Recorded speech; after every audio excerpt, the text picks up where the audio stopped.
Hello বন্ধুরা, আজকে যাচ্ছি মুর্শিদাবাদ একটা রহস্যের সন্ধানে।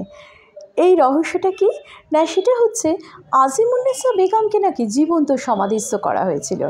এই ঘটনাটা কতটা সত্যি কতটা নয় সেটা জানার জন্যই আমি চললাম মুর্শিদাবাদ। ট্রেনটা 6টার সময় ছাড়ছে, তো হাজারদুয়ারি এক্সপ্রেসে করে আমরা মুর্শিদাবাদ পৌঁছবো। এবং ট্রেনেতে তো যা হয় টুকটাক ট্রেনেতে খাওয়ার জন্য আমরা কিছু খাবারও নিয়ে নিয়েছিলাম। আর ট্রেনেতে তো চা কফি উঠবেই, তো ট্রেনে কফি এবং টুকটাক খাবার দিয়ে ট্রেন যাত্রাটা আমাদের ভালোই কাটলো। আমরা হাজারদুয়ারি পৌঁছলাম 10টা সাড়ে 10টা নাগাদ। এবার সেই হাজারদুয়ারিতে পৌঁছেই আমরা ঠিক করলাম প্রথমে লাঞ্চ করে নেব। লাঞ্চ করলাম, লাঞ্চ আমাদের এখানে বেশ ভালোই হলো। সেটা হচ্ছে ভাত, ডাল, পাঁপড়, মাছ এবং সবজি, এবং ওখানে আমি এঁচোড়ও পেয়ে গেছিলাম, যেটা আমার বেশ পছন্দের খাবার। তো যাই হোক, বেশ পছন্দের খাবার দাবার খেয়ে চললাম আজিমুন্নেসা বেগমের সমাধি দেখতে। আজিমুন্নেসা বেগমের সমাধির গেটের মুখে এই রকম লেখা আছে, এখানে লেখা আছে উনি ছিলেন মুর্শিদ কুলি খাঁর একমাত্র কন্যা এবং উনি তখনকার দিনের দ্বিতীয় নবাব সুজাউদ্দিনের স্ত্রী। কিন্তু আর কিছু এখানে সেই বিষয়ে কিছু লেখা নেই। এই হচ্ছে কবরস্থানের গেট, এবং এখানে কোনো রকম কোনো এন্ট্রি ফি নেই, এন্ট্রেন্স টোটালি ফ্রি। এবার এই গেট দিয়ে ঢুকে ওই যে সিঁড়ি দেখা যাচ্ছে, সিঁড়ির পাশে রয়েছে ছোট ছোট ঘর, সেই ঘরের মধ্যে রয়েছে আজিমুন্নেসা বেগমের সমাধি।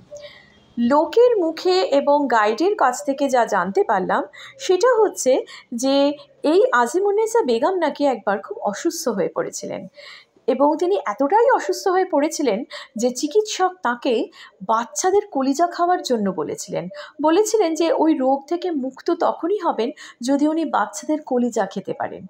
তো সেই মতো নানা জায়গা থেকে বাচ্চাদের নিয়ে আসা হতো, বাচ্চা বলতে 6-7 বছরের বাচ্চাদের নিয়ে আসা হতো, এবং তাদের হত্যা করে তাদের কলিজা বেগমকে দেওয়া হতো। বেগম এই কলিজা খেয়ে খেয়ে আস্তে আস্তে সুস্থ তো হলেন, কিন্তু সুস্থ হওয়ার পরেও উনি এই কলিজা খাওয়ার নেশা থেকে মুক্ত হতে পারলেন না। তাই সুস্থ হওয়ার পরেও আজিমুন্নেসা বেগম বাচ্চাদের ধরে আনার নির্দেশ দিতেন, এবং তাদের কলিজা খেয়ে উনি খুব শান্তি পেতেন। তো সেই ঘটনাতে প্রজারা খুবই বিক্ষুব্ধ হয়ে গেছিল, এবং প্রজাদের শান্ত করার জন্য নবাব সুজাউদ্দিন ঠিক করলেন আজিমুন্নেসা বেগমকে হত্যা করবেন। তিনি আজিমুন্নেসা বেগমকে জীবন্ত সমাধিস্থ করলেন।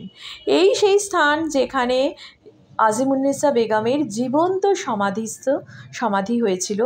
তো এই স্থানটিকে সবাই ওই জন্য জিন্দা কবর বলেই চিহ্নিত করে।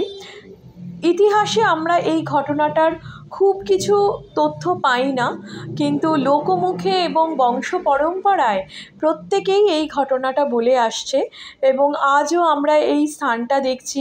আর এই স্থানে কিন্তু সেভাবে না মেনটেন করা হয় না, অনেকটাই ভেঙে ভেঙে গেছে, কিন্তু জায়গাটা বেশ সুন্দর। তোমরা এলে অবশ্যই এখানটা বেরিয়ে যেও।